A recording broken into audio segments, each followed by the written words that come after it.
السلام علیکم جی، welcome to my channel audio books by Sawera. کیسے ہیں آپ سب لوگ؟ امید کرتی ہوں سب خیریت سے ہوں گے۔ عنکبوت ایپیسوڈ نمبر 98۔ چلیے اسٹارٹ کرتے ہیں۔ اماں، یہ ایک لفظ نہیں تھا، یہ ایک کراہ تھی جو بمشکل اس کے پھٹے خشک ہونٹوں سے باہر نکلی تھی، مگر اس بھیانک خاموشی میں یہ ایک دھماکے کی طرح گونجی۔ سب کی توجہ کا مرکز ایک لمحے میں بدل گیا۔ نگین بیگم جو ولی کے سامنے ساکت کھڑی تھیں، پلٹ کر اپنی بیٹی کی طرف بھاگی۔ فجر نے کھلے دروازے اور شیشے کی دیوار کے پار دیکھا۔ فلک ٹوٹے ہوئے وجود کے ساتھ اٹھنے کی کوشش کر رہی تھی اور اس کی ماں اس کے چہرے کو، اس کی پیشانی کو بے طرح چوم رہی تھی، جیسے وہ ان بوسوں سے اس کے روح پر لگے زخم بھر جائیں گے۔ فجر پتھرائی ہوئی نظروں سے یہ منظر دیکھتی رہی۔ نگین بیگم کے ہاتھوں میں اب فلک کے ہاتھ تھے جن پر نیلے اور پیلے نشان ابھرے ہوئے تھے۔ اس کی 2 انگلیاں ٹوٹی ہوئی تھیں۔ فخر کی مدد سے اسے سہارا دے کر بٹھایا گیا۔ فلک کے لب بھیجے ہوئے تھے۔ اس کے چہرے پر درد کی اتنی تہیں تھیں کہ گننا ناممکن تھا۔ یہ صرف جسمانی درد نہیں تھا، یہ اس کرب کا اظہار تھا جو اس کی روح کو چیتھڑوں میں بدل چکا تھا۔ اس نے دھیرے سے مگر ایک حتمی انداز میں اپنی ماں کے ہاتھوں سے اپنے ہاتھ چھڑا لیے۔ یہ ایک چھوٹی سی حرکت تھی، مگر اس میں ایک عمر کا انکار چھپا تھا۔ فخر کچھ کہہ رہا تھا، تسلیاں دے رہا تھا، مگر وہ سن ہی نہیں رہی تھی۔ اماں وہیں دروازے کے پاس جمی کھڑی تھی۔ فجر ابھی تک اپنی جگہ ساکت تھی اور ولی سنجیدہ کھڑا تھا، اور پھر فلک کی آواز ابھری۔ اس کی آواز ٹوٹی ہوئی تھی، ہر لفظ کے ساتھ اس کے گلے میں جیسے کانچ کی کرچیاں چبھ رہی تھیں، مگر اس میں ایک ایسی کاٹ تھی جس نے سب کو چھلنی کر دیا۔ میرے ساتھ ایسا کیوں ہوا؟ اس نے خالی نظروں سے سامنے بیٹھی اپنی ماں کو دیکھا جو اس کی بیڈ کی پائنٹی پر ٹکی ہوئی تھی۔ میں نے تو کبھی کسی کا برا نہیں کیا۔ ایک آنسو اس کی آنکھ سے ٹوٹ کر گال کے خراش پر گرا اور وہ تکلیف سے سسک اٹھی۔ اس نے نظریں گلاس وار کے پار کھڑی فجر پر جمائی۔ آپ فجر کو باہر نکال رہی ہیں کہ وہ ملعون ہے، اسے دھکے ملنے چاہیے۔ سانس لینے میں مشکل پیش آ رہی تھی۔ لیکن اماں، میں تو ملعون نہیں ہوں، میں نے تو آپ سب کی ہر بات مانی ہے، پھر میرے ساتھ ایسا کیوں ہوا؟ اس کے چہرے کی خراشیں، پھٹے ہونٹ اور ویران آنکھوں کے پیچھے ایک چیتھڑوں میں لپٹی روح تھی جو وہاں موجود ہر شخص سے سوال کر رہی تھی۔ میں نہ باغی ہوں، نہ ہی مضبوط، میں نے کبھی کسی سے اونچی آواز میں بات تک نہیں کی، میں نے کبھی کسی کا برا نہیں چاہا، کسی کو تکلیف نہیں دی تھی، پھر میرے ساتھ ہی ایسا کیوں ہوا؟ اس کے سوال جائز تھے، مگر جواب کس کے پاس تھا؟ اپنی جگہ جمی فجر کے اندر شیشے کا بنا کوئی محل دھڑام سے زمین بوس ہو گیا تھا۔ وہ یوں ہی کھڑی سے دیکھتی رہی۔ پھول اگانے والی لڑکی، کہانیاں لکھنے والی لڑکی، جس نے اپنی پوری زندگی اطاعت کی مقدس چادر اوڑھ کر گزاری تھی، جس نے کبھی انجانے میں بھی کسی چونٹی تک کو نہ مسلا تھا، اس کے حصے میں اتنی اذیت کیوں آئی تھی؟ چپ کر جا میری دھی، اتنا نہ بول، تکلیف ہوگی، لیٹ جا میری دھی، لیٹ جا۔ نگین بیگم اسے چپ کروانا چاہتی تھی، اس کے سوالوں کے نیچے دبنے کے خوف سے اسے اپنی باہوں میں بھرنا چاہتی تھی، مگر فلک آج چپ نہیں رہ سکتی تھی۔ کیوں چپ کر جاؤں اماں، کیوں؟ اس کی آواز اب ایک درد بھری چیخ میں بدلنے لگی، وجود کپکپانے لگا۔ میں نے کبھی کسی کو انکار نہیں کیا، زبان ہوتے ہوئے بھی بے زبان گڑیا بنی رہی، کبھی سر اٹھا کر بات نہیں کی، ہم ہمیشہ بڑوں کے فیصلوں پر سر جھکایا۔ آپ لوگوں نے مجھے جس کھونٹے سے باندھا میں چپ چاپ بن گئی۔ میں نے انکار نہیں کیا تھا رجب سے شادی کرنے پر بھی نہیں، صرف اس لیے کہ آپ سب خوش ہو جائیں گے، کہ خاندان جڑا رہے، قبیلے کا سر اٹھا رہے۔ اس کی نظریں اب فخر اور اپنی ماں کے درمیان بھٹک رہی تھیں۔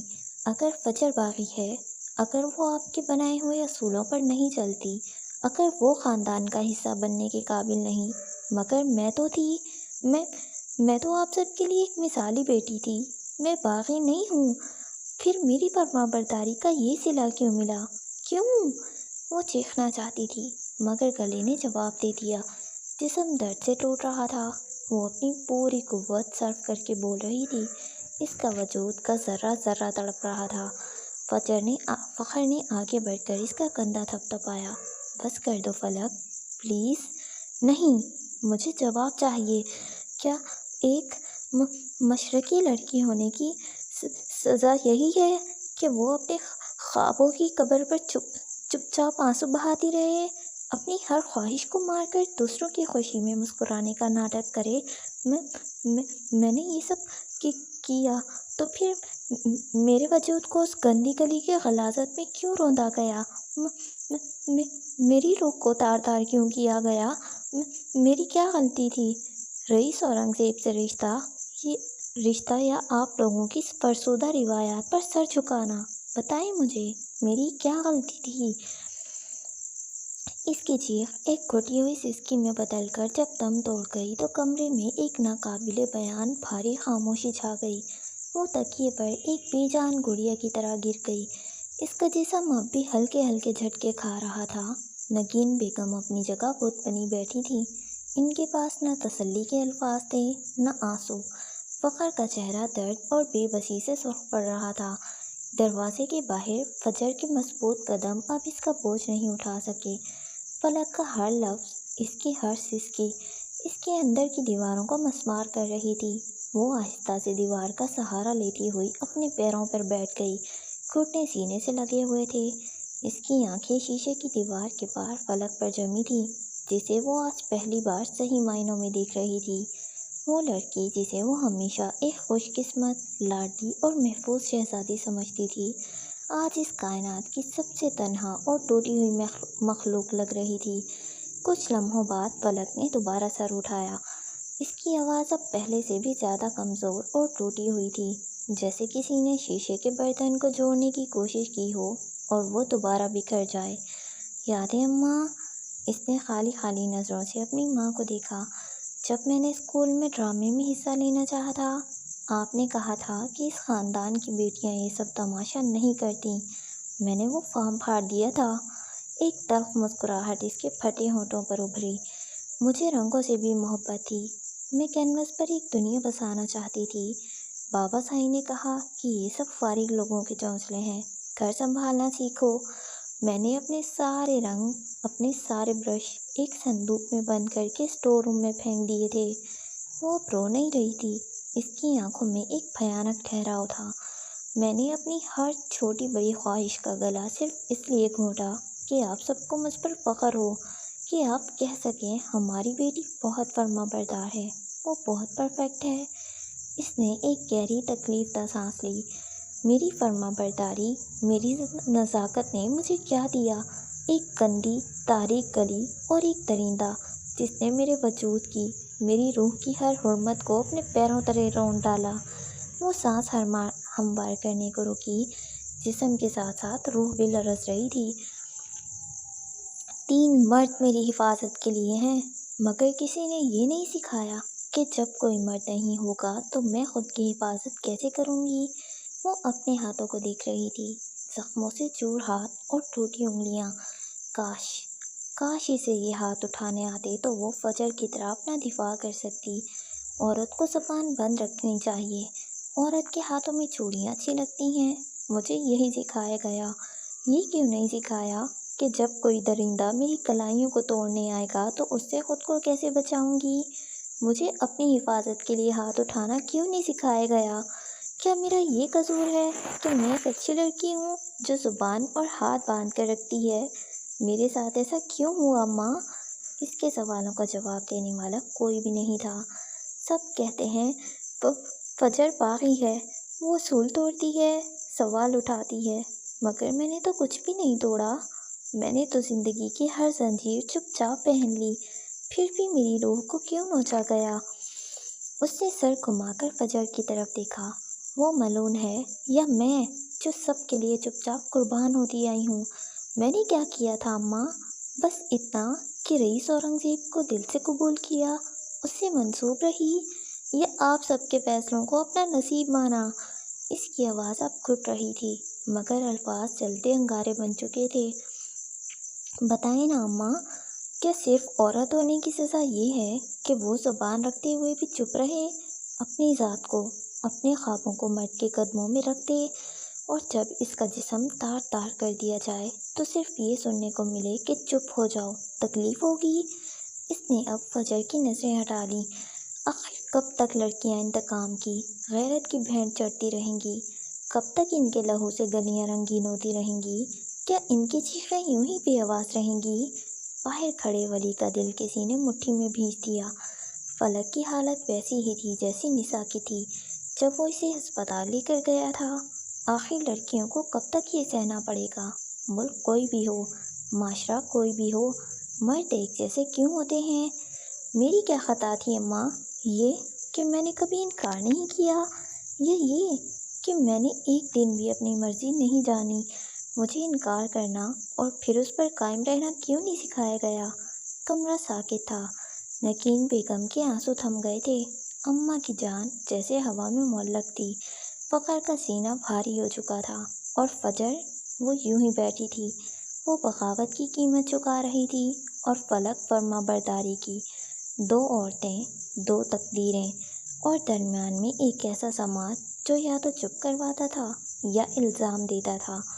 فلک نے اب کمرے میں موجود ہر شخص کو باری باری دیکھا، اور پھر اس کی نظریں دروازے کے باہر فرش پر بیٹھی فجر پر دوبارہ آ کر رک گئیں۔ ان کی آنکھیں ملیں اور ایک لمحے میں صدیوں کا درد اور تفہیم کا تبادلہ ہو گیا۔ پھر اس نے اپنا فیصلہ سنایا، سب یہاں سے چلے جائیں۔ یہ ایک سرگوشی تھی، مگر اس میں حکم کی سختی تھی۔ نگین بیگم نے چونک کر اسے دیکھا۔ فلک، میری بچی، چلے جائیں یہاں سے، پلیز۔